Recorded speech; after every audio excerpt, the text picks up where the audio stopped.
Estimados, quiero hacer un pequeño disclaimer. El capítulo que van a escuchar ahora tiene varios problemas de audio.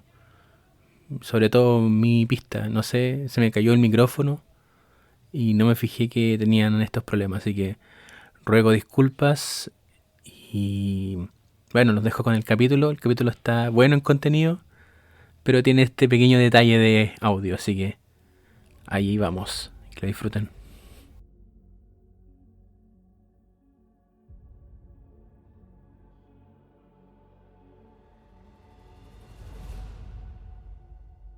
Muy buenos días, tardes o noches a toda la gente que escucha este programa llamado Ni Tan Spoiler. Mi nombre es David, transmitiendo de Caldera para ustedes, para toda la gente que nos escucha en el globo, y acompañándome, como siempre, todas las semanas, mis amigos desde el norte, el divo del podcast, que no le gusta que le digan divo, pero él es un divo. Estamos hablando con Don Fernando. ¿Cómo estás, Bufeña?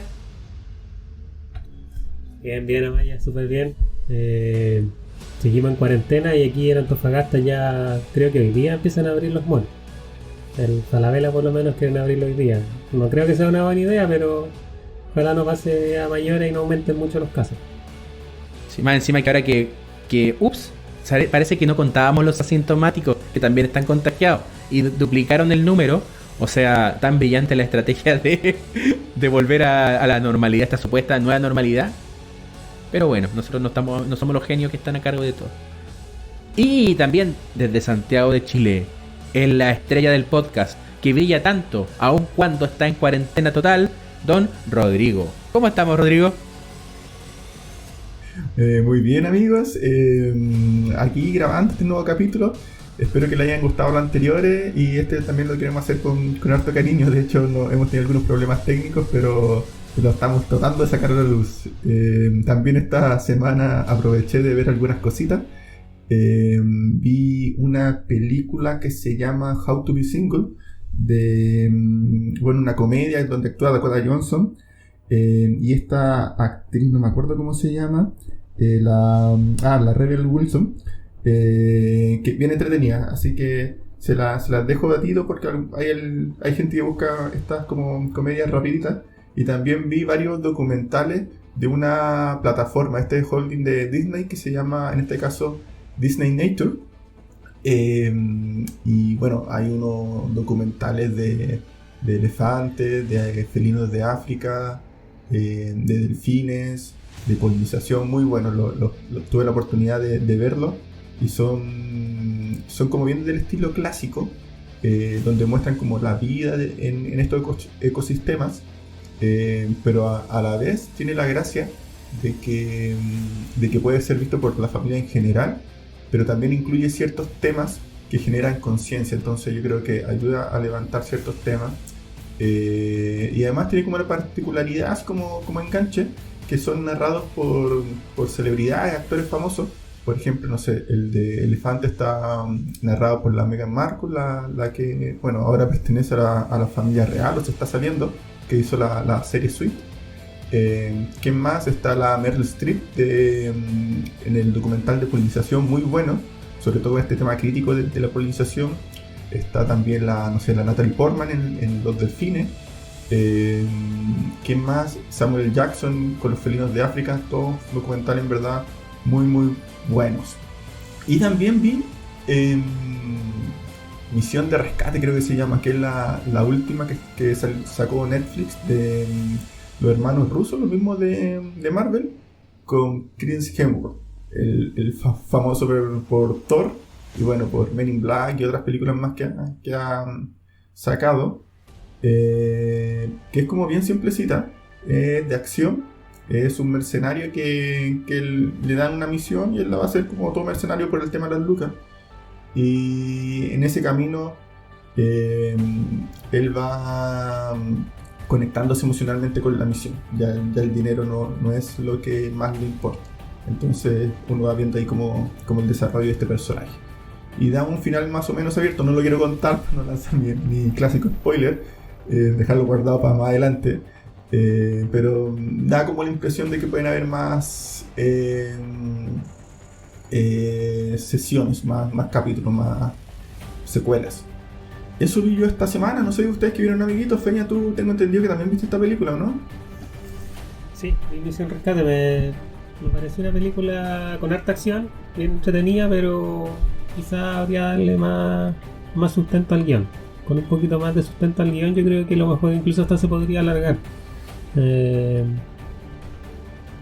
no fue una... Creo que la ha ido súper bien en Netflix, sí, creo que así como la está rompiendo, pero a mí personalmente no me llamó mucho la atención. Yo vi El Llamado Salvaje esta semana, que es la historia de Pac, un perro bonachón que hace como hartas maldades, pero un día de la noche a la mañana se lo roban y aparece en Alaska, trabajando con otro grupo mediante trineo. Cuenta la aventura. ¡Explotación animal! Sí, pues, se habla sobre el mercado negro de animales y todo eso. Pero, ¡qué feo! Pero la película, yo creo que quizás por eso la hicieron como CGI, porque el perro igual de repente lo maltratan, entonces como para no colocar un perro real hicieron un CGI, pero no les quedó muy bien la elaboración técnica. Sin embargo, la película, al margen de eso, es súper entretenida. La carátula sale Harrison Ford como una forma de atraer al público con un actor conocido, pero Harrison Ford sale como al último, ya casi terminando la película sale. La película, el sustento se lo lleva más Omar Sy, que es el francés de Intocable, pero él parece que no es tan famoso, así que no lo colocan en la portada de la película. Bueno, la siguiente que vi es Gretel y Hansel, que también salió ahora hace muy poquito y es la adaptación del cuento clásico, en la cual deciden alterar el título para contar la historia desde la perspectiva de Gretel. Y como que le dan ahora una idea distinta, como que ella al nacer como que iba a morir, pero una hechicera la salva de la muerte y le da poderes sobrenaturales. Entonces ella ahora como que maneja cosas con objetos con la mente. Y de ahí la historia sigue su curso normal, pero más enfocado al terror. Pero no un terror así de saltitos como dice el Castrito, así como sustitos, sino que más de música. Claro, no, este es como más de música, elementos, fotografía. La verdad es que no la encontré tan entretenida, pero salva. A momentos salva, como por lo menos darle una perspectiva distinta. Y una serie que se llama Poco Ortodoxa, que también está en Netflix, que salió hace poquito, es cortita, tiene 4 capítulos y habla sobre la historia es una historia greco-germana basada en un hecho real, que cuenta la historia de una mujer que se liberó de la comunidad religiosa judía ultra-ortodoxa que viven en Nueva York, y ella, aburrida de que le impongan cosas, etcétera, decide arrancarse y vivir una nueva vida en Berlín. Es bastante entretenida, quizás no es tan envolvente como otras series, pero creo que con los 4 capítulos la serie se vuelve más contundente. Si lo hubieran hecho de más capítulos ya habría sido un alargo y quizás le habría perjudicado. En mi caso, yo vi varias cositas, pero la gran mayoría no son películas, son tutoriales. Pero me voy a centrar en 2 cosas. Una que voy a recomendar, así como que ya vayan y véanla, y otra que por favor evítela lo que más puedan. Ni siquiera la vean por curiosidad porque es realmente mala. Voy a partir por la buena. Es una serie, es cortita, una serie de Netflix de cada capítulo de unos 20 minutos más o menos, y que se llama Midnight Gospel. ¿Y de qué se trata esta serie, perdón? Es una serie que está protagonizada por un joven ficticio que tiene un programa, un podcast. Esto es ambientado en el futuro y él vive en una especie de estación espacial. Y tiene una máquina que le permite ir a realidades alternativas, en líneas de tiempo alternativas. Entonces lo que hace es se mete a esta máquina, utiliza un avatar y viaja y hace entrevistas. Y las entrevistas que hace son muy entretenidas, tienen harto humor, harta comedia, pero también algunas reflexiones filosóficas sobre la vida. Está creada por el creador de Hora de Aventura. Tiene incluso sus diseños, se nota mucho la pluma, el mismo estilo visual, muy colorido, muy estrambótico, bizarro, lisérgico si se quiere. Contiene harto gore también. Yo lo recomiendo bastante, bastante. No crean que por ser de Hora de Aventura es infantil. De hecho, no debería ser visto por niños porque tiene temas muy adultos y lo que sucede en alrededor de la historia, porque mientras se tiene la entrevista pasan muchas cosas alrededor. Y a veces los personajes como que registran los cambios que están a su alrededor, a veces no. Entonces es muy entretenida de ver esta serie Midnight Gospel. Bien buena. Tiene una sola temporada por el momento.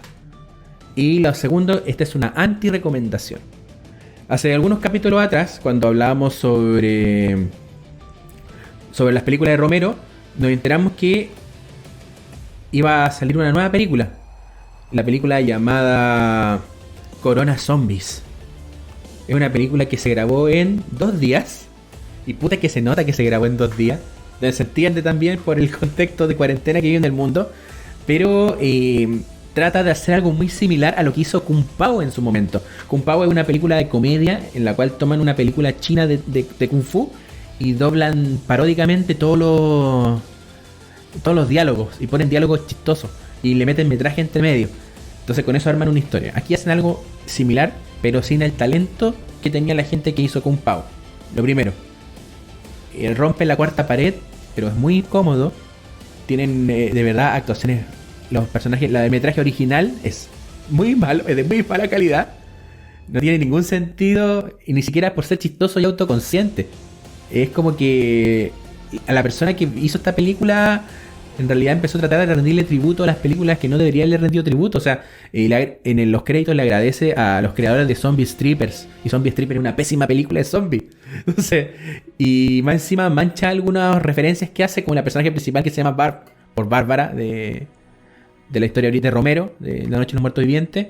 Tienen un personaje que tiene como una especie de escuadrón de elite que se llama el Corona Squad.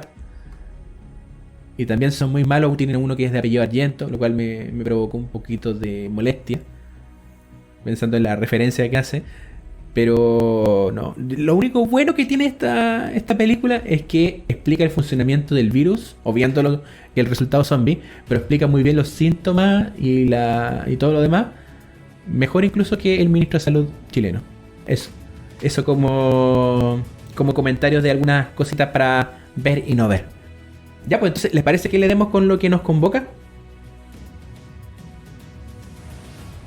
La película de la cual vamos a hablar hoy a mí me tiene de hecho ansioso, no solamente por los problemas técnicos, porque este programa lo hemos tenido que grabar como 10 veces. No vamos a explicar por qué, porque tendríamos que apuntar con el dedo a algunas personas, y no lo voy a hacer porque esto es podcast, no se ve cuando apunte con el dedo.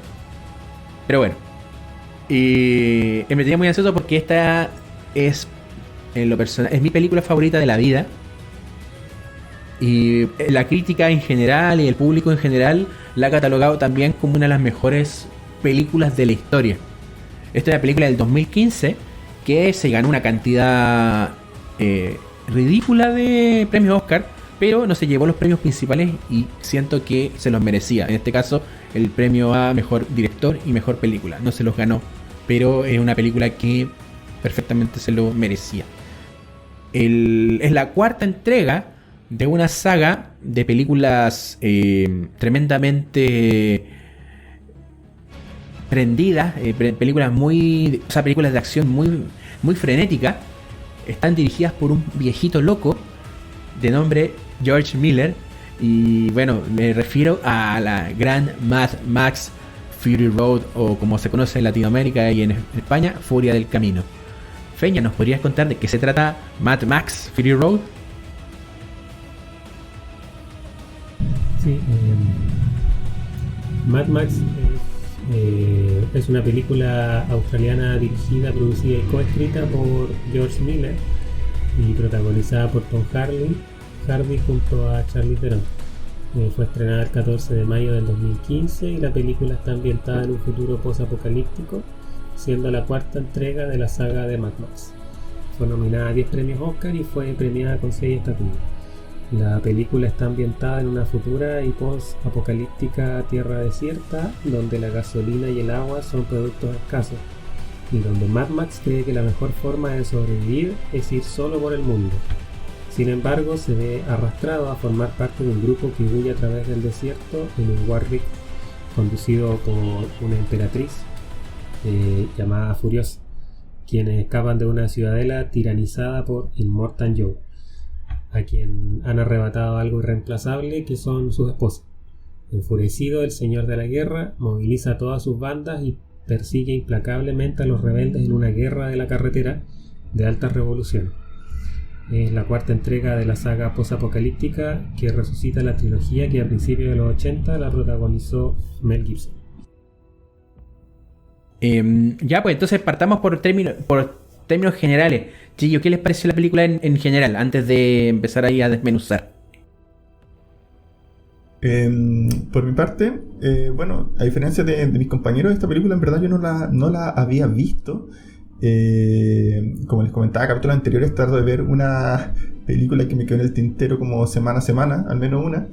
Y esta, bueno, yo sabía el impacto que generó en su momento, y también sé que a los muchachos les gustó mucho, sobre todo ahí al David, que como él dijo es de sus preferidas, y también viendo un poco las críticas, muchos la han catalogado como, no sé, la mejor película de los últimos 30 años. Pucha, puede ser o no puede ser, pero en verdad que buena película es buena película. En cuanto a términos generales, bueno, y remontando un poquito a la historia de esta película, como dice el David, esta es la cuarta versión de, mejor dicho, el cuarto capítulo de esta como saga de Mad Max. Uno pensaría, al menos yo pensaba, que a lo mejor uno debería ver las tres primeras, y en verdad es una película prácticamente independiente, así que no es necesario que vean la tres anterior. Así, para la gente que no la ha visto, se puede enchufar aquí con la cuarta. Y las tres anteriores fueron protagonizadas por Mel Gibson, y el director se mantiene, George Miller, que es el que cuenta el David, este médico loco, como él lo señala. Y tuvo hartos contratiempos en verdad para que saliera a la luz esta película. De hecho, George Miller, tengo entendido que la empezó a armar una vez que terminó la tercera película de la saga, que no sé hace cuánto fue, como en el 80, 70, finales de los 70, 80, finales de los 80, no sé. Ahí quizá el David sabe más ese dato. La primera película salió el 79. Y creo que Under the Thunderdome. Beyond the Thunderdome, no me acuerdo bien cuándo salió, pero cerca de los 80. Por ahí, ¿cierto? Debe ser los 80, quizás al principio de los 90, si es que no tiramos más. Pero es decir que la cuarta película se ha estado como, entre comillas, planeando hace bastante tiempo. Y de hecho han pasado por alto y bajo. Este proyecto costó mucho que saliera a la luz. De hecho, este director, que es el mismo de Happy Feet, otro datito, tuvo hartos problemas con el tema también de los actores. Por ejemplo, quería que la cuarta película la volviera a hacer Mel Gibson, pero Mel Gibson, cuando estaban sacando esta película, estaba metido en lo que era la Pasión de Cristo. Entonces no quiso meterse en el proyecto. Después George Miller miró a Heath Ledger, y bueno, ya supimos lo que pasó con Heath Ledger, lamentablemente. Así que con tantos problemas, incluso pensó en sacarla como Happy Feet, como película animada. Pero bueno, al final siguió insistiendo. Que hubiera sido raro eso. Mad Max como dibujo animado. Sí, horriblemente raro, ¿no? Pero lo habremos visto igual, ¿no? Como un anime. Algo así. Yo creo que hubiera sido igual. Sí. Igual hubiera sido una impronta, igual hubiera sido atrevido a hacerlo de esa forma, creo yo. Pero se agradece como se hizo el proyecto. Esta película, bueno, y finalmente miró a Tom Hardy, este actor que en verdad tengo entendido que va como en ascenso en Hollywood. En verdad le ha ido súper bien. Algunos incluso lo consideraban que podía asumir como el legado de Hugh Jackman con Wolverine, pero bueno, se está metiendo con el tema Venom, así que lo veo un poco complicado, pero creo que está considerado en muchos proyectos. Y sacan esta película con en verdad un equipo de primera, completamente, o sea, en tanto al sonido, seguramente voy a ir hablando de esos temas de a poco, pero el sonido, la fotografía, el guión, Es en verdad muy, muy completo, muy bueno. Habla de ahí también que la como jefa de edición, no sé, la editora principal, es la esposa de George Miller. Entonces hay una sintonía muy, muy, muy buena y muy buen trabajo. Es una película en verdad que tiene mucha adrenalina, que parte fuerte y se mantiene ese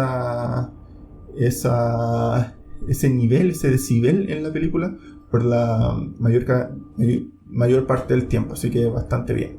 No sé qué les pareció en temas técnicos a ustedes, amigos. Bueno, si bien yo no he visto las otras películas de Mad Max, esta es la primera que veo.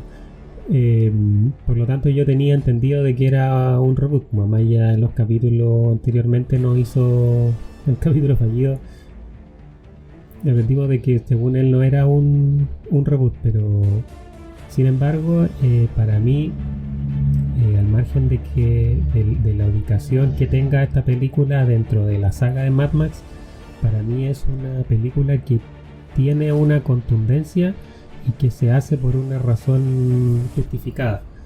Porque a mí yo siempre como que critico el hecho de que ahora actualmente como que está de moda dentro de Hollywood el tomar franquicias antiguas y tratar de revivirlas, y muchas de ellas en el fondo terminan sin pies ni cabeza. Como por ejemplo Jumanji, que a mí la película, la antigua, me gusta mucho, pero siento que las primeras le están colocando elementos que quizás están haciendo que la película ya no deje de ser pierda la esencia. Sin embargo, esta película, lo bueno que tiene es que ha influenciado a muchas producciones posteriores en el ámbito de la música, de la fotografía. Yo me acuerdo que después que salió Mad Max, vi, bueno, guardando las proporciones, vi muchos videoclips con la misma ambientación de Mad Max, y como que dejó algo, un legado. Es un mundo en el cual es como un mundo roto, donde no hay carreteras, hay polvo, hay sangre, hay fuego, mucho óxido. Un cowboy que va con una banda con tambores, un guitarrista loco, medio estrafalario, parecido a los personajes de Slipknot, pero donde todos tratan como de alcanzar el Valhalla, que es como el cielo. La película sí tiene varias ausencias de diálogo, pero por ese momento se hace como un poco extraña al principio, fuera de lo común.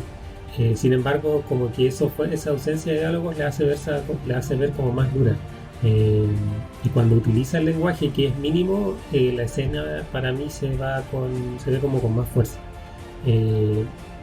Para mí esta película es como un manual de uso en la cual Miller enseña cómo debe hacerse una película de ciencia ficción. Y como que deja ver que como que le da como una bofetada a la gente, a las películas nuevas que actualmente hacen como exceso del CGI, como hacía anteriormente con la película del perrito que sale con Harrison Ford. La película, si bien dura 120 minutos, se pasa muy rápido. Uno quizás no se da ni cuenta cuando ya termina la película, y a pesar de que la acción está presente quizás en el 95% de la película y los diálogos son poquitos, hacen que los efectos visuales, que si bien también son más clásicos por decirlo de alguna forma, están tan bien hechos que hace que sea una producción que es considerada un bestseller actualmente. Y antes de terminar con el tema técnico, también me gustaría dejar una pregunta al David, que es sobre el personaje. Como si Tom Hardy, si él más que ver si Tom Hardy lo hizo bien o lo hizo mal, que depende de cada uno, a mí lo hizo bien, si él se imagina, o quizás para él hubiera existido otro actor que podría haber personificado también a Mad Max, siendo que para él es como la mejor película que ha visto, si también el actor y cosas así también son parte de lo bueno que para él fue. Ya, voy a partir primero con mi descripción general y de ahí y contesto la pregunta, yo creo que como entre medio. Para mí esta es para mí es mi película favorita, y creo que dentro de las mejores películas de la historia, porque hace algo muy interesante, que utiliza la acción yo creo que el género cinematográfico por antonomasia es el género de la acción. ¿Por qué? Porque tiene todo esto de la cinética. La diferencia que existe, no sé, pues la narrativa de los libros versus la narrativa que existe en el cine, tiene que ver con el que uno a través del movimiento de las imágenes empieza a construir y significar una historia. Frente a que los libros uno se lo imagina. Entonces los motores como ideográficos, por decirlo de alguna manera, estoy inventando una palabra, son distintos. Entonces lo que hace Mad Max es, por medio de la acción, es contar una historia que es tremendamente sencilla, es muy simple, pero que tiene un montón de trasfondo, tiene mucha sustancia, tiene contenido, tiene un discurso a la base. Es una película práctica, es una película muy artesanal. Se hicieron cosas físicas para poder generar algunos de los efectos. Como bien decían los chiquillos recién, muchas películas se quedan con esta cuestión del efecto digital, y que porque cuando tú tenés cuestiones digitales podías hacer lo que queráis. Me acuerdo que una entrevista de Taika Waititi, por ejemplo, decía que para él era muy distinto cuando hacía sus películas más indie versus el presupuesto que tenía cuando hizo Thor Ragnarok, porque él decía, ya necesito una escena, y en el computador de la editora tenían el set completo dentro. Entonces mucho ingeniárselas no lo hacía. Y que básicamente muchas películas, incluyendo películas que ha hecho el propio Miller, tienen esto de la artesanía, de ir aprendiendo en el camino, de tener que ingeniárselas para poder presentar una escenificación, y que esa escenificación además tenga un contenido. Miller trabaja más que con guiones, trabaja con storyboards. Entonces los storyboards son como cómics de cómo va a ser la acción de la película.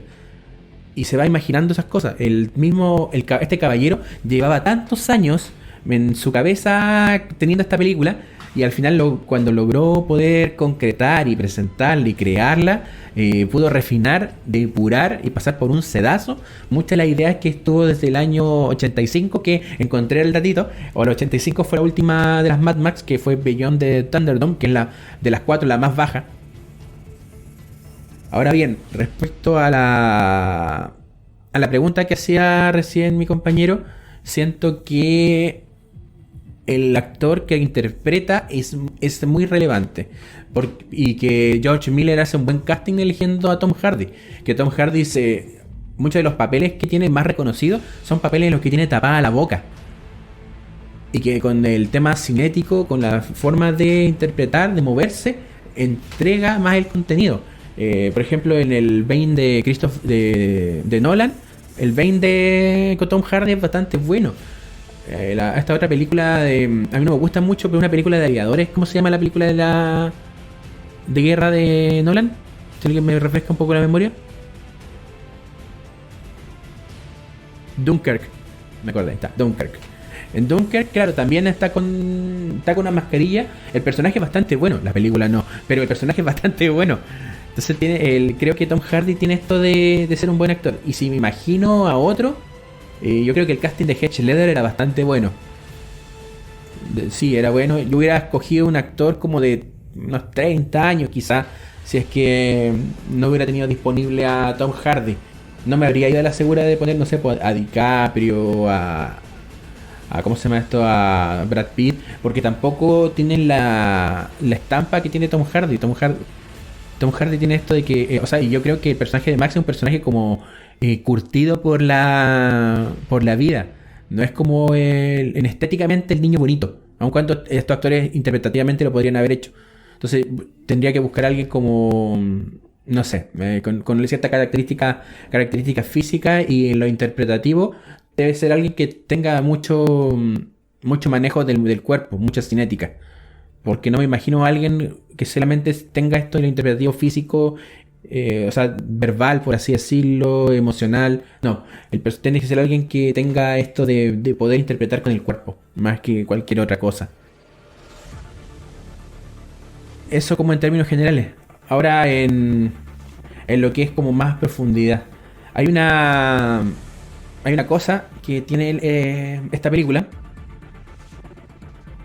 que busca, a través de sus imágenes, poner en la palestra todo lo que tiene que ver con la forma en que nosotros vivimos nuestra humanidad. El futuro que crea Miller y que se ve en toda su filmografía es un discurso como que la humanidad inevitablemente va a llegar a autodestruirse, pero eso no significa que no exista la esperanza. Vemos en Fury Road como a través de la moral actual, la moral capitalista, neoliberal, es la moral que triunfó desde el feudalismo hasta los tiempos actuales. Esto del individualismo, de acaparar recursos. De hecho, es interesante ver leer qué significan los villanos dentro de Mad Max, porque las tres grandes fuerzas que dominan el mundo es uno, el villano principal, que después me voy a referir en profundidad a él, que es Immortan Joe. Immortan Joe representa dos grandes cosas. Una, el poder de la religión organizada, ya del manejo de masas, y por otro lado representa los pecados del patriarcado. Por un lado, esas dos cosas como que las congrega Immortan Joe. Tiene otro villano y que se llama el granjero de las balas, que es un tipo que elige tener dentro de sus encías balas, tal como si fueran dientes. Y él representa el armamentismo, el poder militar, como imposición de la fuerza y de ciertas ideologías y de algunos regímenes. Y tienes el People Eater, que es el antropófago, el que devora personas. Y él es el banquero del mundo, con una moneda de cambio que es agua y gasolina. Básicamente en eso se mide la economía en el mundo de Mad Max. Iconográficamente es un obeso mórbido que tiene sus piernas hinchadas, probablemente, no sé, parece que Gotai tiene, no sé en realidad. Y que deliberadamente tiene un traje muy bonito, pero tiene unos cortes en el área de los pezones. Y los pezones los tiene perforados. Entonces es un tipo que se ciñe por ciertos los placeres de la carne. Y representa al capitalismo, a la banca, al poder económico. Entonces lo que hace Miller es ponerte estas tres grandes fuerzas como antagónicas. Y crea además una estructura jerárquica social bastante interesante, porque tiene el rol de los hombres. A los hombres los dejan en el rol de los guerreros principalmente, y no cualquier guerrero, son todos personas que están muy enfermas. El grupo de los War Boys, que son cabros jóvenes, niños en realidad. No recuerdo haber visto War Boys o War Womans, War Girls, no los vi. Pero son cabros que están pintados de blanco, con pintura negra, así como si fueran muertos en vida. Probablemente muchos con leucemia, con algunas afecciones a la sangre, porque te establecen que es probable que haya ocurrido algún tipo de accidente o de guerra nuclear, pero no se dice. Entonces tienes toda esta estructura fuerte de personajes que son guerreros que y ocupan terminología nórdica, porque hablan mucho del Valhalla, del ascender a este mundo de guerreros, pero en un ambiente desértico. Entonces te genera un poco, a mí me genera un poco de conflicto esta visión, pero después la encontré bastante coherente. Esto de le rinden tributo a los motores, porque aquí el mundo tuerca está pero a más no poder, a la velocidad, al tema de la estética, de la rudeza, de la masculinidad tóxica. Y también esto de querer ascender, porque con este líder religioso ellos siempre quieren ascender al Valhalla y como un poco contentar a este tipo que los lleva a la victoria, que es Immortan Joe. Entonces están dispuestos a morir, pero morir por causas muy superficiales. Son kamikazes también. Y de hecho es interesante ver a los Warwick, porque todos tienen una estética similar, pero cada uno tiene también cosas reconocibles. De hecho, ningún Warwick es igual al otro. Todos tienen sus cositas especiales que los hacen distintos uno de otro. Pero a su vez también todos tienen un esquema similar. Entonces esto es un poco lo que te da la sociedad neoliberal, la hegemonía actual, que es una ilusión de individualidad. De hecho, todo apela a que individualmente tú eres único, tú vas a llegar a lo más alto. Te venden esta idea de que el líder, por seguir un líder que es exitoso, tú también vas a ser exitoso. Entonces también tiene esto de los War Boys. Y que es bastante interesante, tiene al pueblo, porque también hay civiles, y los civiles están muertos de hambre y de sed. De hecho hay una escena muy bonita en que Immortan Joe tiene tiene prácticamente su castillo una cueva suspendida así en lo más alto de un monte, de una especie de una estructura. Y tiene una especie de válvulas por los que deja salir el agua. El agua la extraen desde las napas subterráneas y con eso tiene el control del agua.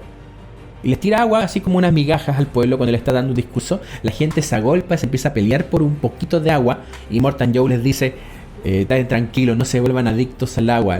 Si se vuelven adictos, el agua los dominará. Y estamos hablando de que en realidad le pone el énfasis a que el agua para la vida no es necesaria. Y que yo te voy a dar como migajas. Y no te podía acostumbrar al agua, porque te vas a volver adicto si te doy mucha. No estás preparado para tener algo que es básico. Y eso te lo dice ahí bien fuerte el discurso de la película. Tienen las mujeres, que las mujeres tienen dos roles en la sociedad de Mad Max, o sea, de la sociedad que tiene Immortan Joe. Una que son básicamente vacas, que son mujeres que le extraen leche constantemente y con eso tienen otro bien intercambiable, que es la leche materna. Y también tiene las mujeres las parideras, que es un grupo de mujeres, todas muy bonitas. De hecho, todas representan un estereotipo de belleza racial. Tiene la mujer de color, tiene la mujer oriental, la pelirroja, la rubia más gringa, la rubia más europea. Entonces tienes todas estas mujeres dentro y que tienen dos funciones para Immortan Joe: ser los receptáculos de sus hijos, ser violadas constantemente para reproducirse, y lo otro es mantener como el agrado de este personaje, ¿ya? Entonces básicamente eso es el mundo de Immortan Joe, y ahí juegan todos estos personajes como Max, ¿ya? Max, bueno, les voy a dar la palabra a mis compañeros antes de poder meternos en personaje, ¿ya? Chiquillos, ¿qué opinan?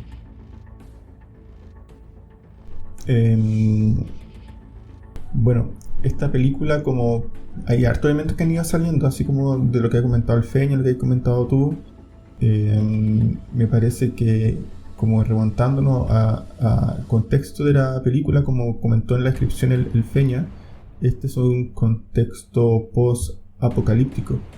¿Qué quiere decir? Que ya quedó la escoba, o sea, la escoba que hoy día tememos ya quedó. Que es como, no sé, la Tercera Guerra Mundial, bombas nucleares, que da la impresión que estuvo por ahí el tema. O sea, como que en Mad Max hay muchos personajes con problemas de salud y deformidades por un tema seguramente de radiación, que seguramente está también asociado al tema de bombas nucleares o temas así. Yo creo que esta película nos enseña o nos refleja nuevamente que la vida es súper pendular y cíclica. En verdad, las cosas que parecemos que ya las vivimos y pensamos que no se van a repetir, lo más probable es que se repitan. Así que esto es como el inicio de la Tierra que conocemos. Lo que pasó con los dinosaurios, con los primeros, no sé, seres que habitaron nuestro planeta, que hubo después como un apocalipsis y tuvo que reiniciarse todo. Es decir, si bien quedaron sobrevivientes, tuvo que haber completamente un cambio paradigmático de cómo construir una sociedad. ¿A qué me refiero con cambio paradigmático para los que no lo conocen muy bien? No sé, por ejemplo, cuando estaba nuestra sociedad, apareció Copérnico y dijo: oye, la Tierra no es el centro del universo, en verdad somos como que una parte minúscula del sistema solar que está girando completamente. Así que yo creo que en esta sociedad, en este contexto post-apocalíptico, se produce esto, un cambio totalmente de paradigma, que en vez de aprovechar los conocimientos de antes y dar una respuesta más evolucionada, nos lleva a nuestras respuestas más automáticas, más primarias, que es responder como lo hicieron también nuestras primeras civilizaciones. Y esto tiene que ver con el tema de asegurar las necesidades. En esta película, el mundo racional, si bien existe, no es el fuerte. Lo que domina es el contexto físico, y eso está asociado a la supervivencia. Entonces las respuestas, entre comillas, adaptativas, están asociadas a cómo yo me impongo físicamente sobre el otro. Y de hecho esta como pirámide, esta sistema feudal o reinado que comenta el David, está basado justamente en Immortal Joe, que pone el pie sobre el resto de la gente. Por otra parte, busca asegurar como su reinado en base a este grupo de mujeres que supuestamente son, dentro de este tema que yo hablo como de radiación y malformación y enfermedades, las que pudiesen potencialmente generar hijos, llamémosla, sin dificultades. Así que me hace un poco pensar eso, que en verdad somos una sociedad que no almacena mucho el conocimiento, no almacena mucho la memoria. Entonces, frente a situaciones, tendemos a responder como si en verdad no tuviésemos pasado. El Feña también tocó un tema que es súper importante, que es el tema del guión, del lenguaje, que es bien escuoto. Me parece que es verdad, es como súper, no sé si llamarlo escuoto, súper menos fluido o menos extenso que en otras películas, pero las palabras que utiliza son súper potentes. Yo creo que aquí en verdad hay una presencia del lenguaje súper potente y súper clarificadora. O sea, algunos son llamados, como el caso de Mad Max, como la bolsa de sangre, que es súper potente en cuanto a la funcionalidad y lo que establece. Tú eres una bolsa de sangre, no más que eso. Y me parece justamente que la falta de lenguaje refleja también justamente una necesidad o un problema. Por ejemplo, en el caso de Mad Max, es un personaje que se comunica súper poco en el rango de la película, sobre todo siendo un protagonista. De hecho, comparte su nombre como que ya casi como llegando al final de la película, si es que mal no me equivoco, y en una situación como bien crítica. Y él como que lo encuentran en un inicio como perdido en el desierto, como resolviendo sus temas personales, como sus fantasmas internos, y termina la película dando la impresión que vuelve a lo mismo, quizá con un par de herramientas más, quizá con un poquito más de resiliencia, pero vuelve a lo mismo. Yo creo que ese es como también a veces los que trabajamos con personas, como una pista, un elemento de la importancia del lenguaje. Bueno, lo hemos comentado en sesiones anteriores, o sea, en capítulos anteriores, que nuestra cabeza es como súper desordenada, nuestros sentimientos súper desordenados y es súper difícil estructurarlo. Y una manera de estructurarlo es a través del lenguaje hablado y más aún sobre el lenguaje escrito. Para salir hacia afuera, nosotros tenemos que tratar de llevarlos a símbolos, a esquemas, para poder ordenarlo. Y el compartir esa historia, el verbalizar nuestros temas, nos ayuda a poder generarle control, porque ya al ser símbolos nos permite como administrarlo y, entre comillas, ordenarlo un poco y lograr ir armándole un sentido. De hecho, como que mucha gente que en terapia trabaja en base a eso, a decirle, oye, te doy la tarea de escribir sobre tu vida, sobre tu infancia o sobre este evento que te está generando estos síntomas. Porque al uno verbalizarlo o escribirlo, sobre todo el escribirlo,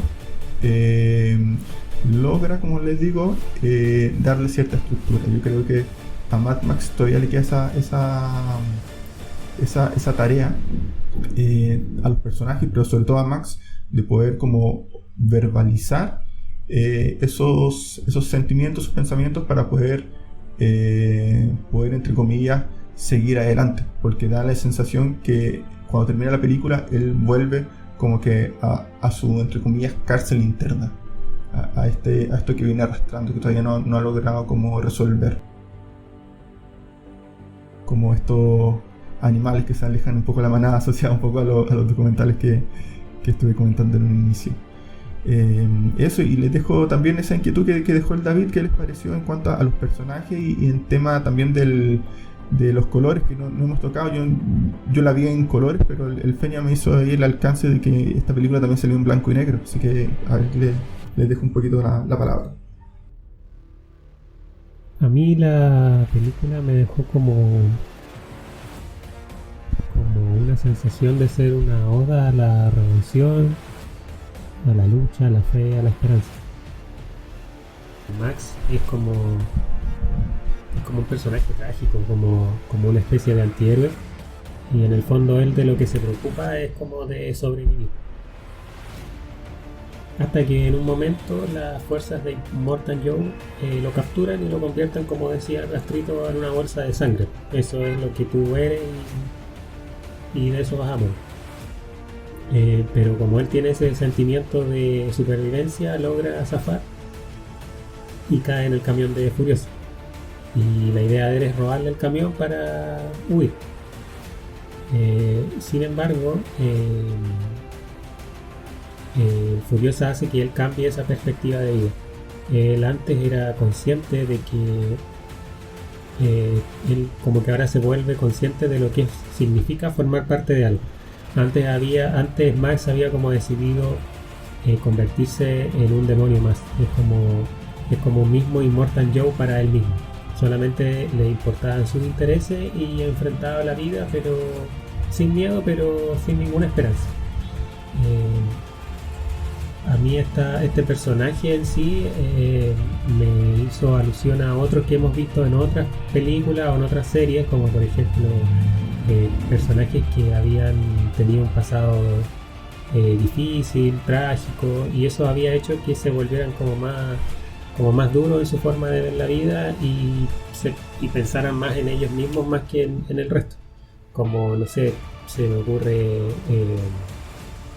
Vegeta, Iki de los Caballeros Zodiaco, que son personajes como formados de esa forma, y que en el fondo se vuelven como una especie de malos que después se vuelven buenos y que incluso después están a la par con el protagonista.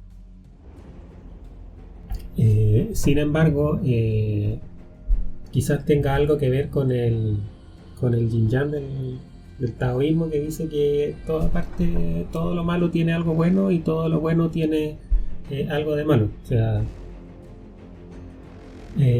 sin embargo, al conocer a Furiosa, Mad Max, en ciertos parajes de la película, cuando trata de dormir, despierta y no puede conciliar el sueño porque sigue teniendo esas pesadillas.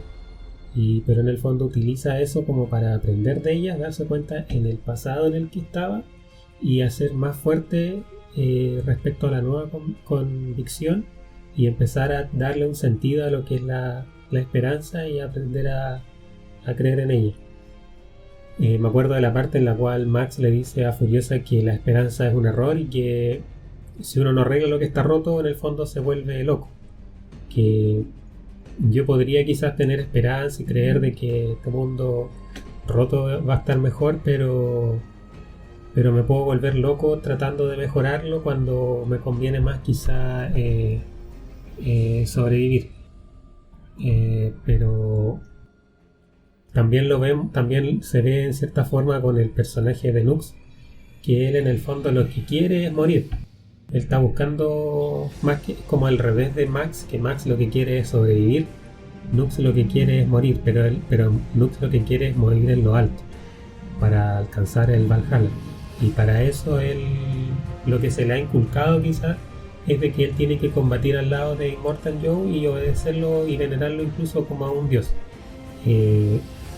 con el fin de alcanzar una especie de gloria individual. O sea, a él no le sirve alcanzar el Valhalla, él no lo va a alcanzar si muere de una forma individual, sino que tiene que hacerlo de una forma gloriosa y en un ámbito más social, que hayan testigos, sino de esa forma el sacrificio no lo sirve. Y Nux trata de conseguirlo en varios parajes de la película, pero vemos que en 3 ocasiones está a punto de alcanzar la supuesta gloria, pero se ve frustrado. Y por ese motivo como que vuelve al camión y se amurra. Y está ahí un buen momento sin emitir ningún diálogo ni nada. En el fondo tratando de pretender no existir. Sin embargo, una de las esposas de Immortan Joe como que lo consuela y empieza como de cierta forma ese como cobijo que le da. Él se empieza de alguna forma a replantear sus creencias y empieza a ayudar más a sus amigos, que ahora son a sus amigos fugitivos. Y en el fondo él igual muere como un mártir, pero de una forma distinta, más ayudando al resto. que dé una forma de hacerlo por sí mismo. También aquí abordar de cómo un mall lo refleja Miller, este tipo de redenciones que son más bien de una forma bien llevada a cabo y no morir por morir, que es como guiones un poquito ya saturados que hemos visto en el cine, de que siempre el personaje, uno de los personajes, para ayudar al principal decide inmolarse, pero como tratando de ahondar un guión más fácil y más forzado. Pero creo que en esta película ese guión, si esa historia, si bien es la misma, está elaborada de una mejor forma. A mí, sobre eso, creo que hay dos personajes que tienen, creo que el arco más potente de personaje. Voy a partir por el de Nux, que es el que está comentando, que tiene que ver con la redención. Porque en un principio hablaba de los Warboys como estos que se sacrifican de manera como muy superficial ante un líder carismático que les promete el Valhalla. Pero cuando ya falla, muchas veces el Immortan Joe lo ve y lo trata de mediocre. Como que no se y vemos que él intentó de todas las formas posibles y falló. Él de verdad se esforzó, hizo todo lo posible, pero falló. Y después lo tratan de mediocre. Entonces a lo mejor y eso lo destruye, porque este loco que le prometía todo lo dejó ahí tirado, siendo que él le hubiera dado la vida por cualquier... De hecho ellos tienen el sentido del kamikaze es tan brutal que cuando los Warboys se quieren sacrificar, tienen un spray plateado. Entonces se pintan la boca y les queda como cromada. Entonces cuando les queda cromada es poco simbolizando los parachoques. ¿Para qué son los parachoques? Para chocar. Entonces estos van al choque directamente. Y el choque significa sacrificar su vida. Y después Nux conoce a Capable, que es una de las parideras de Immortan Joe, que también es alguien que está... Me parece que es la más joven de todas y está buscando su espacio en el mundo. Y ve a este tipo destruido con su destino, el destino manifiesto que él tenía ya roto, y le dice: oye, ¿sabes qué? A lo mejor las cosas no tienen por qué terminar así. Y el solo hecho de poder vivir algo distinto, en este caso el cariño de alguien, porque Caped era Immortan Joe la tenía para tratar de reproducirse, o sea, básicamente la violaba, me imagino que diariamente. Y no había recibido cariño de una figura masculina nunca. Y Nux nunca había recibido cariño en su vida. Entonces empiezan a tener una especie de romance muy poco sexual, muy de cabritos chicos, que se empiezan a descubrir. De hecho, uno ve cuando ellos se hacen cariño, que es como luminoso. Siempre en la esperanza dentro de la desdicha. Hay una escena en que todos los personajes van en un convoy y llegan de noche, están parados, paran un rato a descansar cuando... Bueno, una de las cosas del objetivo principal que tenían el equipo de Max y idea de Furiosa, y ya hablaremos de Furiosa, era llegar a un lugar que se llama el Lugar Verde, donde ella provenía. Y el Lugar Verde prometía, era como la Tierra prometía. Prometía agua, recursos, árboles, alimento y un ambiente cariñoso y de cuidado. Y resulta que el Lugar Verde no lo encuentran nunca. Que da paso a una escena maravillosa de un llanto que tiene el personaje de Charlize Theron, tremendamente bien casteado ella, y que se pone a llorar y gritar. Y los personajes se ponen a conversar. Entonces tú ves la noche muy azul, muy melancólica, pero el único punto de luminosidad es Capable con Nux, abrazados, mirándose, haciéndose cariño. Y eso es un poco lo que Miller trata de preservar, de que hay cosas tan importantes como que te hagan cambiar netamente con el cariño. Imagínate todas las personas que terminan con sus vidas destrozadas y nunca han vivido un momento de contención, van a querer que destruir el mundo. Pero llega el momento en que conocen el cariño y es distinta la cosa.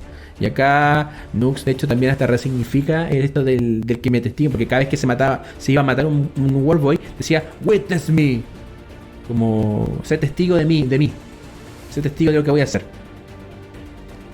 Y Nux tiene esa escena de sacrificio en la cual le dice a Capable "Witness me", pero es un witness me distinto, porque aquí lo que busca él es sacrificarse por un bien mayor. Y en este caso es lo que tú me diste, lo que conocí contigo, es tan importante que estoy dispuesto a entregar mi vida y a sacrificarme porque eso siga existiendo. De hecho, antes del cambio, Nux está muy feliz con lo que está pasando. O sea, están persiguiendo el momento de poder, o sea, de demostrar que él es una persona, es un tipo valioso que sabe sacrificar. Para él el mejor día. Él dice "What's a lovely day, Bloodback", le dice a Max, que lo tiene amarrado así, sacándole la sangre.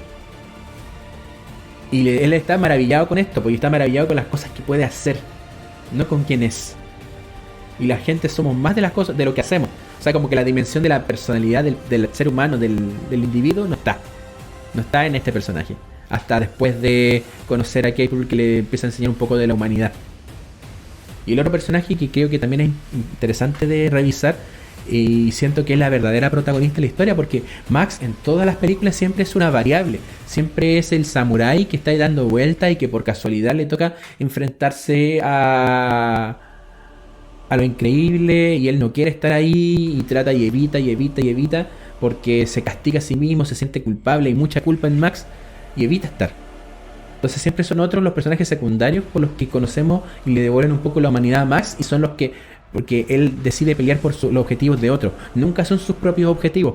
Y eso también es súper interesante, porque estas 4 películas yo siento que no son cronológicas, son antológicas, y tienen que ver con la forma en que algún personaje que tocó la vida de Max lo recuerda.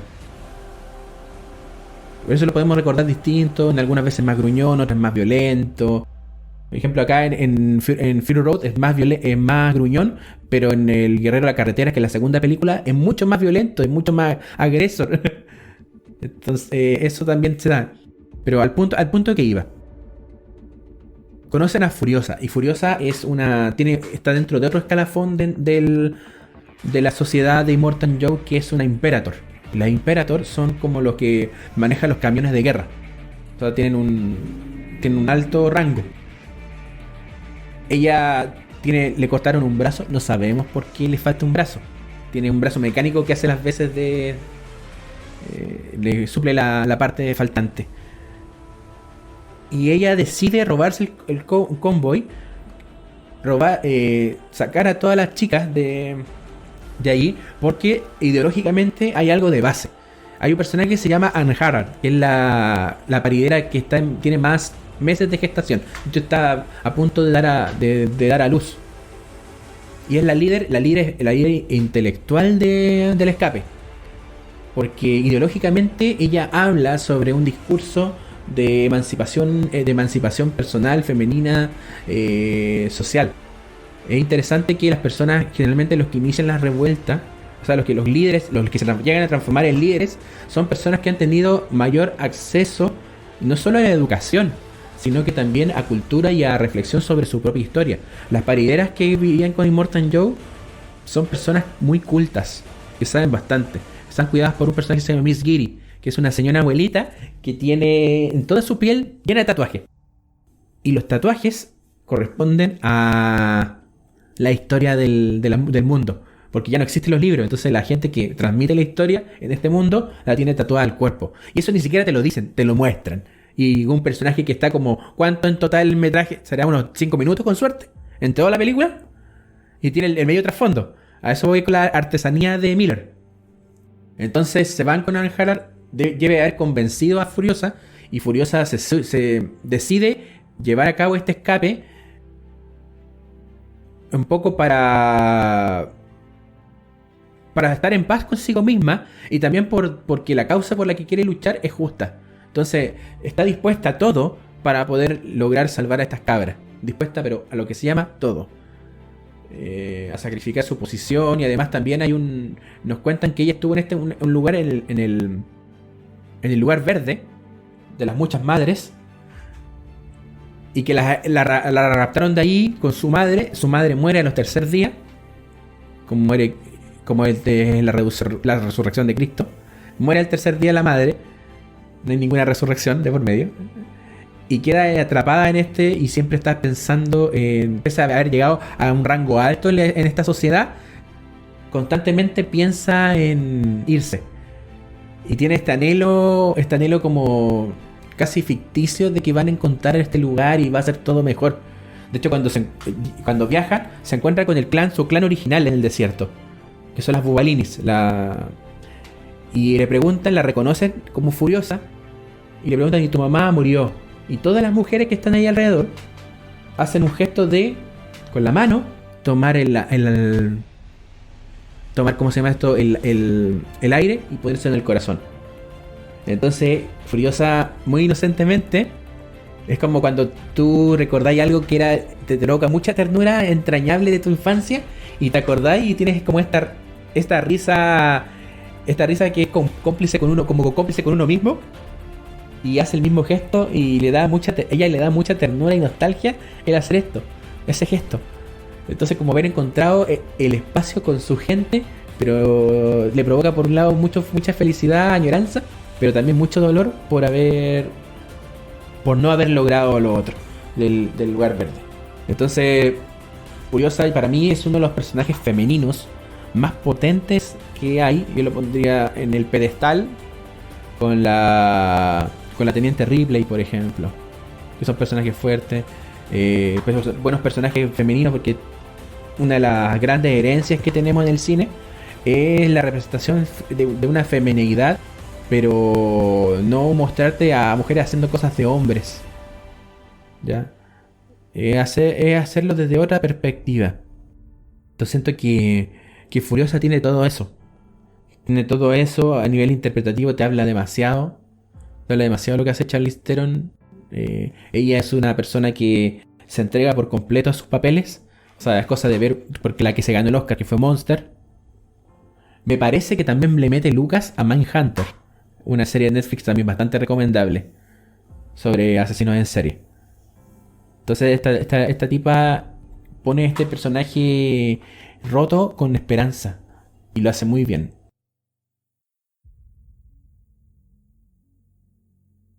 ¿Y a usted qué les pareció Furiosa?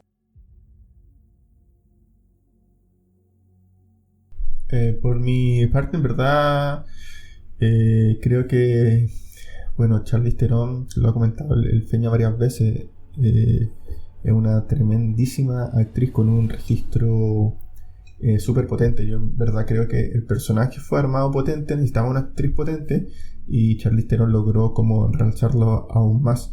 Ella, aparte de ser muy buena actriz, súper entregada y comprometida con los proyectos. De hecho, para este papel, el personaje de Furiosa lo tiene bien cortito, entonces ya vino y se rapó nomás el pelo. Podría haber ocupado otras técnicas que se ocupan de maquillaje para mantener su pelo y simular, y no, ella comprometida y involucrarse con el personaje, cortó por eso, y de hecho para otras películas tuvo que usar peluca. Yo creo que en verdad ella llega a realzar más que el personaje de Mad Max. De hecho, da la impresión de que en verdad es la historia de ella, del inicio hasta cómo termina. Max es como una especie de acompañante que tuvo, y una vez que terminó como esta misión, Max siguió su camino, y ella como que, entre comillas, queda la expectación de que puede haber generado, porque como que, no sé si podemos mandar spoiler. Esta película es de 2015, ¿no? Sí, dale nomás.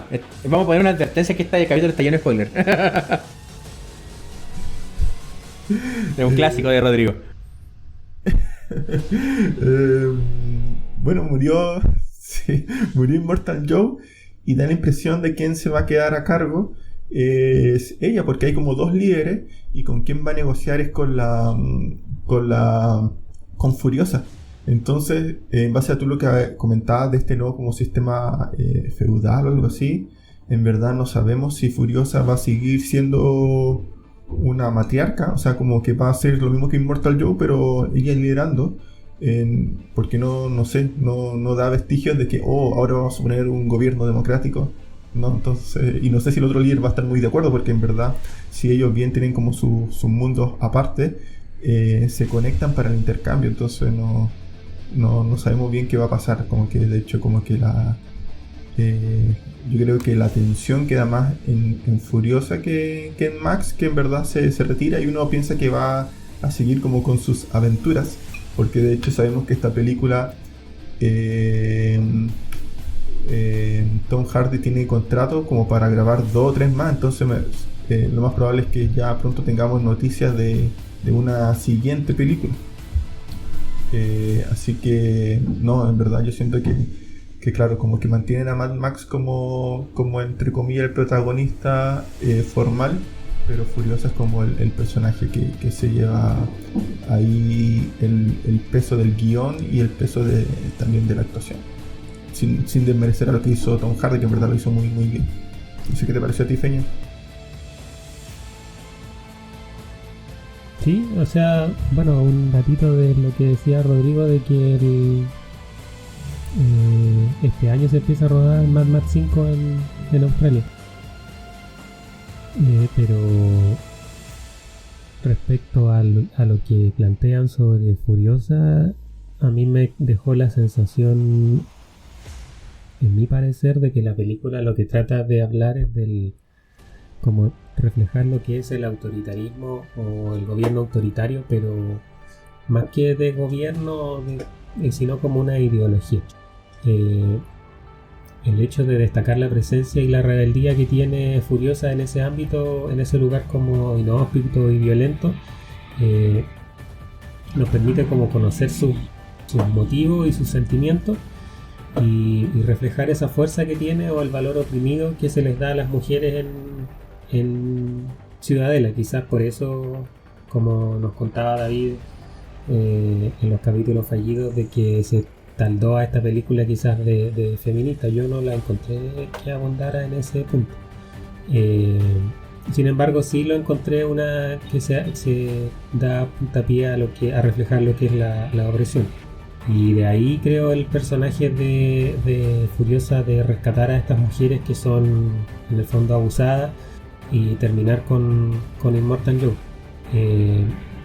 Ese quizás nexo se me vino a la cabeza en su momento con la serie de poco ortodoxa que hablaba anteriormente respecto a las normas impuestas por los judíos en Nueva York y que obligan a que muchas mujeres decidan huir, pero algunas no se atreven, les cuesta dar el paso porque igual no es fácil, pero sí siempre existe una Furiosa que contra viento y marea se toma la bandera de la rebelión y trata de salir de ese lugar, pero con una convicción fuerte. De hecho, cuando en la película vemos que Furiosa llega al punto B y se da cuenta de que lo que ella tanto anhelaba y quería conseguir quizás no era tal, queda devastada, pero tampoco eso hace de que pierda su fuerza y decida volver al punto A con más fuerza y quizás con más gente que la está apoyando en su momento. Eso es para mí lo que me reflejó el personaje de Furiosa y que es bien llevado de cierta forma interpretado por The Rock.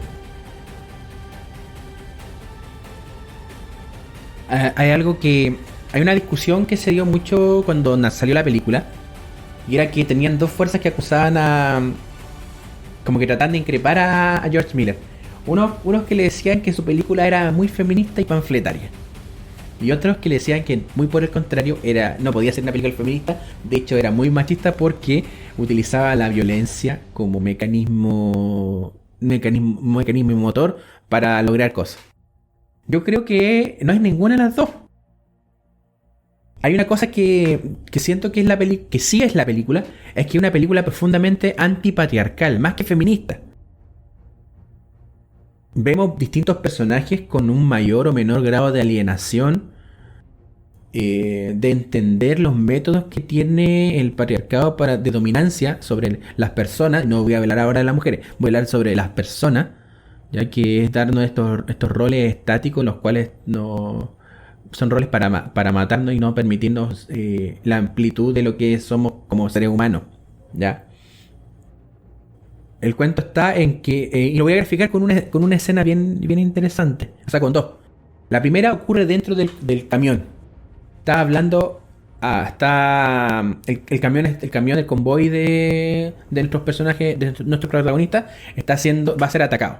Entonces necesitan cargar urgentemente un arma. Y sale Anhara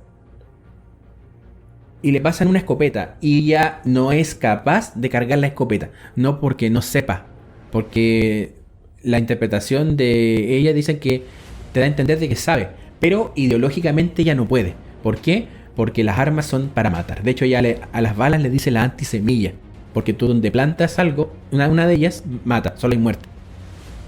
Entonces le pasan el arma y ella es incapaz. Y en ese momento, lo único que puede salvar su vida quizás es cargar el arma y disparar. ¿Cachai? Y lo otro tiene que ver con otra escena. Están en el desierto. Y ahí dentro de la tribu de las Bualinis, que son las mujeres que estaba buscando Furiosa, su tribu, hay una señora que es la guardiana de las semillas. Ella tiene un maletín, una especie de maletín llena de semillas de frutales, de plantas, de todas las cuestiones posibles y para ver. Y le explica un poco que su misión en la vida es plantar donde puede para ver si algo se da. Entonces, antes de comenzar esta conversación, llega Dag, me parece que es el personaje, que es una de las chicas que tiene rasgos más europeos. Y ella viene a increparla un poquito porque dice: yo creo que ustedes, estas mujeres están un poco superior, a un nivel superior, por el hecho de que ella está cargando un arma. Y la otra replica: yo con esto he matado mucho. Y después le da el sermón sobre las semillas. Y de hecho, solo que las Bualinis se hayan alejado de la historia, de los distintos lugares donde están habitados por otros, habla un poco sobre esto de la búsqueda de otros modos y de alejarse de la sociedad.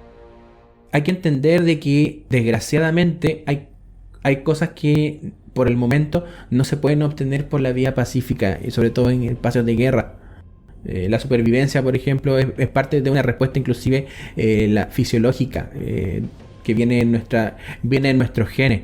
Que no nos guste es otra cosa, ¿ya? Pero primero hay que entender de que hay espacios y espacios, y que las personas van cambiando de a poco, y que tenemos que generar las condiciones para que la violencia ya no sea la forma de relacionarnos, pero esas condiciones tienen que generarse. Entonces el discurso de opresión tiene que ver con esto, con visibilizar al enemigo común, que no es la mujer, que no es el hombre, que no es el patriarcado. Y que por mucho que hayan hombres en el poder, también hay mujeres en el poder, nos daña a todos por igual. Entonces yo creo que va por ahí un poquito De hecho, la pregunta que hacen en la película: ¿quién mató al mundo? Si yo le hiciera la pregunta así, no solamente pensando en la película, si les pregunto: ¿quién mató al mundo? ¿Qué creen ustedes que mató al mundo?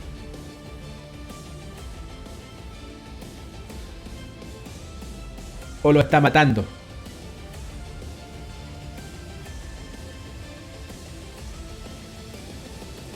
No entendí bien la pregunta, amigo. ¿A qué se refiere con matando el mundo? Porque el personaje de Anhara, de Dag, hablan sobre esto de que alguien mató al mundo. El mundo está muerto y es porque alguien lo mató. Ellos viven mal porque alguien destruyó todo. Entonces la pregunta que se hacen ellos es: ¿quién lo mató? Entonces, si nosotros no hiciéramos esta pregunta, claro, que si nosotros no hacemos esa pregunta, al día de hoy, a la sociedad en la que vivimos, en el mundo en el que vivimos, nuestro mundo está siendo asesinado poco a poco. La pregunta es: ¿quién lo mató? ¿Quién lo está matando? Todo. Totalmente. O sea, no hay alguien responsable de eso, somos todos responsables. Y de hecho, comparto contigo, o sea, ocupar la terminología patriarca o matriarca, en verdad creo que como que daña mucho, en verdad ninguno de los dos sistemas es bueno, y de hecho como que la terminología también, como refiriéndose como que patriarca a padre y matriarca a madre, y eso como que asociarlo también a un determinado sexo, creo que en verdad no son como elementos que hoy día están como muy en boga, pero que en verdad no le hacen bien. Ninguno de los dos. O sea, y el sistema ya nombrarlo así ya creo que no hace muy bien. Y con respecto a lo que tú comentas de que está dañando, por ejemplo, hoy día el mundo, con respecto a que es como un poco la analogía con la película, me parece que es un término en general. O sea, hoy día nosotros somos depredadores de nuestro propio mundo. Y eso se ve en la película. Mientras tengamos algo con que establecer poder y aprovecharnos de eso, estamos como depredando al resto y al sistema en general. Yo quiero dar un ejemplo de esto de la depredación. Cuando vamos a un mes atrás aproximadamente, cuando se estaba empezando a conversar sobre las vacunas para el coronavirus, sale Donald Trump diciendo que quería, o su gente, queriendo privatizar la vacuna. O sea, la posibilidad de que el mundo logre derrotar, voy a poner hartas comillas, como una tontera hablar de derrotar un virus, pero de poder apaciguar y poder salir de la crisis sanitaria, quería quedársela para él. O sea, imagínate que estáis tratando de acaparar algo que puede salvar millones de vidas, eventualmente, y quería hacerlo tuyo. No, aquí mando yo, y el resto que se joda, o que me pague. Entonces, ese tipo de cosas yo creo que son las que mataron el mundo. Por algo los villanos que tiene Mad Max son los villanos que tiene Mad Max. Y se los despachan de la manera más... de una manera tremendamente simbólica. Al granjero de la... ¿cómo es esto? Al granjero de las balas se lo despachan fuera de... Primero le quitan la vista. Es lo primero. Porque la guerra no sabe... es ciega. Destruye a todo a su paso. Entonces el mismo granjero de las balas agarra tiene una pistola alargada y empieza a disparar para sondear. Y dispara a ciegas. Entonces cualquiera puede morir en la guerra, no solamente los que se están enfrentando. Primero. Y muere fuera de cámara porque la guerra para Miller tampoco es importante. Y es algo tan ínfimo que ni siquiera le da las ganas de mostrarlo. Solamente le muestra los efectos de eso. Que es Max Rokatansky caminando solo, manchado de sangre que no es de él. Ni siquiera saliste herido. Te manchaste de sangre de otros. Entonces, a eso voy. El tipo pone los símbolos muy bien. Y de hecho todo el mundo reconoce que no es la sangre de Max la que está corriendo. O sea, Furiosa lo reconoce. Eso por un lado. Al antropófago lo despachan fácilmente. Un tipo, cuando lo está enfrentado a su destino, el tipo está asustado y lo matan re fácil. Porque esta gente que acumula el poder económico en realidad es incapaz de hacer cualquier cosa por sí solo. El tipo ni siquiera se puede subir a su auto sin que lo ayuden. Y a Immortan Joe lo matan sacándole la cara, sacándole la careta. Él representa la muerte. El culto a la muerte. Entonces tiene una máscara que tiene unos dientes así amarillos fuertes. Se pinta los ojos, esto de respirador que perfectamente lo podrían donar para enfrentar el coronavirus, sus medallas y todo eso. Y a eso le sacan la careta. Y lo muestran tal cual es como alguien que no es inmortal, que no es Immortan, simplemente un Joe que muere. Se lo despachan y entonces yo creo que ahí va hasta un poquito de la respuesta que también se da a sí mismo Miller. Ellos mataron el mundo. Mató el mundo que nos enfrentáramos, que quisiéramos tener la plata, que quisiéramos dominar la gente, controlar y queremos matar todo. Queremos acaparar. Entonces eso creo que mató el mundo. ¿Y Feña, tú qué opináis de eso? Sí, en algo entendí que por temas técnicos en algo entendí la pregunta, no sé. Pero de lo que alcancé a percibir de que me llegó, que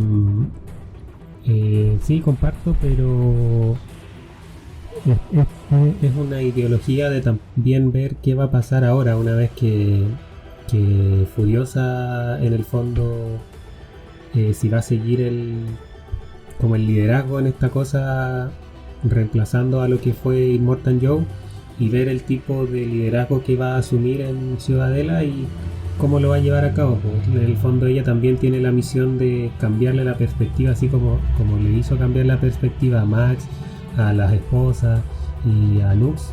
También ahora tiene la misión de cambiar la perspectiva a los que viven, a los ciudadanos de Ciudadela, que en el fondo están como ya en cierta forma acostumbrados a un régimen de opresión y de autoritarismo, y hacerlos partícipes, porque en el fondo, claro, como dice Rodrigo, ahora todos tienen que participar y comprometerse con mejorar las cosas, porque en el fondo el mundo en el que viven en ese momento es un mundo de caos, y la idea es que tienen que reconstruirlo, pues ya tienen que partir de cero.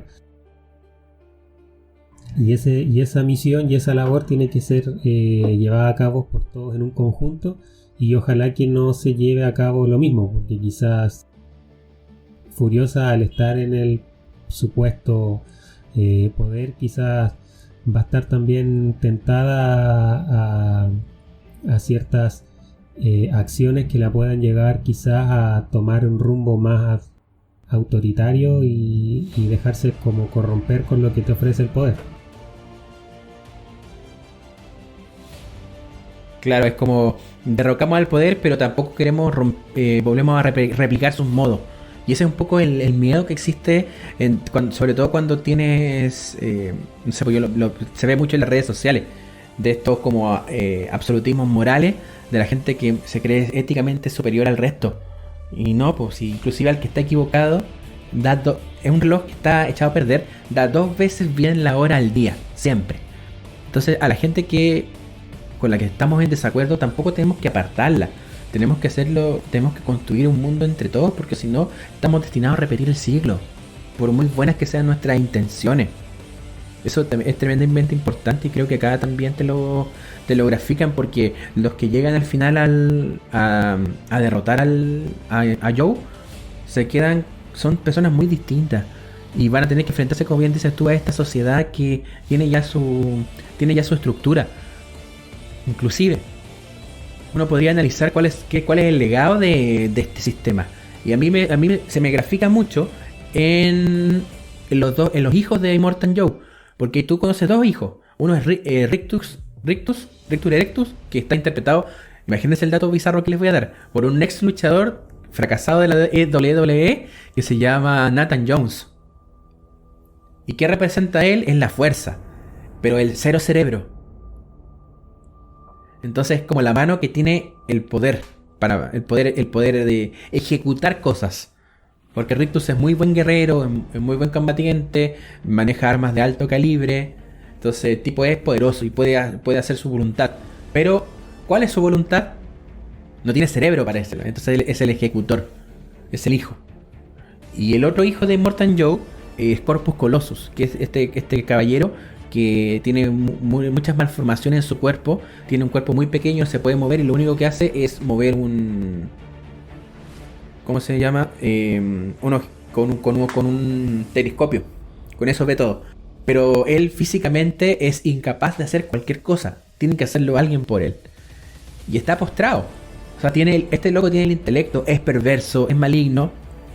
Es muy, muy diestro en poder entender la situación de lo que está pasando. Cuando Immortan Joe se da cuenta que le robaron a sus parideras, va inmediatamente a decirle: Rictus, anda a ver al papá. Anda a ver algo. Anda acompáñalo porque te va a necesitar. Se da cuenta inmediatamente qué está pasando, pero es incapaz de hacer. Y necesita de la fuerza del otro y de la capacidad de la producción. O sea, imaginémonos qué está pasando en la empresa, que hoy no podemos producir, necesitamos a la gente que venga a producir de nuevo.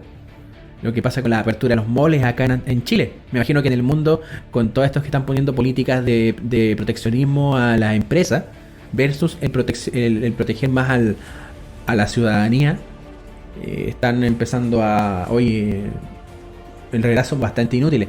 En TikTok, en las redes sociales, pucha, hay páginas dedicadas a mostrar la inutilidad de la gente que tiene nanas. Las nanas son las empleadas del hogar en Chile. No sé cómo se les dirá en otros lados. empleada doméstica, pongámosle. ¿Ya? Y mucha gente diciendo que nunca en su vida había tostado un pan, por ejemplo. O sea, habían preparado un té. Y todo, nunca habían cocinado y todo quemado. Y que extrañaban a sus nanas porque sus nanas le hacían todo. O sea, la gente que tiene plata, que tiene recursos, sola, algunos se la pueden, otros no. Y puede parecer hasta irrisorio que suceda, pero ahí estamos, viendo que estos casos existen. El dueño de la empresa no puede sin el obrero. No puede subsistir. La empresa no puede subsistir, pero le estamos entregando las pérdidas, en este caso al obrero, siendo que no tiene las ganancias. Entonces, claro, Mad Max Fury Road es una película que logra, a través de su metraje, darte una sustancia y una lectura que es muy actual. Y a mí es tan actual que este caballero lo viene diciendo desde el 79. Y lo viene diciendo no solamente con su saga Mad Max, sino que también con sus otras películas. Por ejemplo, este caballero dirigió Babe, Un puerquito en la ciudad, Babe 2. Y Babe 2 es una película para niños, pero que tiene una oscuridad pero terrible. Happy Feet también es una película muy bonita, pero es como en la vida de los rechazados. O sea, del pingüino que todos los otros pingüinos cantan hermoso y él no sabe cantar, él baila. Él es el distinto. Y puede que sea distinto porque se cayó su huevo. Entonces, este caballero tiene esto de poder dejarte subtextos y esta visión oscura de cómo es el mundo, pero esperanza de que podemos salir de allí. Yo creo que tiene que ver un poco con su pasado de médico. Que los médicos tienen que abrir gente, tienen que ver sangre, ver tripas, ver un montón de cuestiones, pero el juramento hipocrático dice que esto es para salvar vidas. Y siento que es un poco analógico con la historia de vida de este caballero respecto al cine que termina produciendo. Como dato freak, hay una película que no se llegó a hacer, que llegó a los primeros espacios de preproducción, que es La Liga de la Justicia Mortal, y que iba a ser dirigida por George Miller. No llegó a puerto la película, pero el diseño y la historia te daba a entender de la necesidad de juntar a los superhéroes más fuertes para combatir algo que venía de afuera. Pero algo que venía de afuera, que iba a ser Brainiac, no era tan de afuera. Y ahí quedamos. Entonces este caballero siempre, todo su cine ha sido eso. Y yo creo y espero que se cuide mucho. Por favor, si es que es posible que le construyan una burbuja como la del niño burbuja a George Miller, lo meten ahí y que no se muera para que siga haciendo película el hombre. ¿Estamos como palabra al cierre? Sí, estábamos como para parar al cierre. ¿Partes tú, Feña? Sí. Agradecer a los auditores que nos escuchan toda la semana. También, si es que ofrecerles qué les pareció a ellos Mad Max, que nos envíen sus opiniones, sus impresiones a las redes sociales. Y también está revisando aquí que la fila del Falabella está repleta de eso.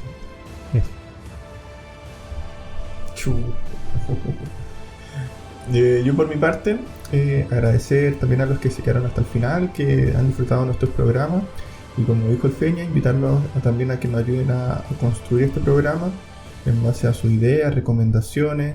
Lo hemos comentado en capítulos anteriores, ha costado a veces un poco escoger qué película porque los estrenos se han retrasado. Salió también ayer la noticia de que se postergó el estreno de John Wick 4 para el 2022, me parece, porque porque Keanu Reeves va a tener que dedicarse más a Matrix, que también se está produciendo. Así que ese como sueño de que las dos películas se estrenan el mismo día no va a pasar, parece. Y bueno, eso, agradecerle, así que invitarle a que nos recomienden películas y ese tipo de cosas. Un abrazo para todos y para ustedes, amigos, también. Bueno, yo recomendar nuevamente Mad Max Fury Road, y si pueden ver toda la filmografía de Miller, mejor todavía, para que así poder conversar sobre el cine de este caballero que es bastante interesante de analizar y de ver y que uno en la superficialidad es una película así pero brutal, de que te llena los sentidos, hermosa, que te deja atento, pero también tiene una sustancia muy interesante. Comentarles también de que nos pueden seguir por Spreaker, por Spotify, por Apple Podcasts, por Google Podcasts, por Evox y cuánta otra plataforma más. También contarles que en Front Row Radio cambiamos de día, ya no vamos a estar más los domingos, vamos a estar los días viernes. Así que los días viernes vamos a estar publicando para que si nos quieren escuchar en una muy buena radio, con muy buena música rock, ahí puedan seguirnos. Y que también vamos a empezar a ser distribuidos por la página de APA Online, que también se la vamos a dejar en los comentarios cuando la tengamos. Les cuento que es APA. APA es la Asociación de Psicólogos y Psicólogas Autoconvocados de Antofagasta, que es una agrupación de profesionales del área y que escucharon el capítulo anterior y ahí se puede aportar algo relacionado con nuestra sociedad a través del análisis del cine. Y bueno, esperar que todos y todas estén bien y, como siempre, nos escuchamos en breve. ¡Chau! Chao. Chau, chau.